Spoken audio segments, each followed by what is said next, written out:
Welcome to this HTML full course. During this course, you will learn whatever you need to know about HTML, meaning this is a complete course and by watching it, you won't need to take any other course on HTML. This is not a hook to drag you somewhere else to buy something like the rest of the tutorial, a commercial resource, or any other paid product.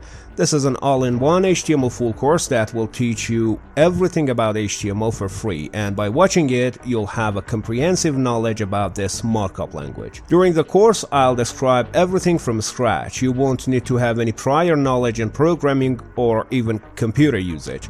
You will learn from zero and become an HTML hero just by following along and repeating the lessons and tasks that I provide. The first half of the tutorial is all about HTML and its features. Also, you will have some basic information about CSS and JavaScript, so at the end of the first half you will know about all HTML features and what CSS and JavaScript are and how we can use them in our HTML code. So at that stage you will be able to develop HTML web pages and websites, but we won't stop just there. In the second half of the tutorial, we will be using all of our knowledge that we gained during the course to build a fully responsive and multi-page website. The purpose of this project is giving you the idea of how you can use your HTML skills in real-life projects.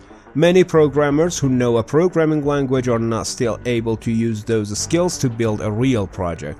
But by completing a real project after the course, you will gain enough confidence and experience to develop new projects from scratch. Also, we will have more experiment with CSS and JavaScript during that project, so you will find out more about those too. The source code of the project plus a reference including HTML tags and so on are all packed and available to download for free. You can find the download link in the description of the video. Also, feel free to ask your questions in the comment section and I'll do my best to answer them ASAP. With all that being said, let's do HTML.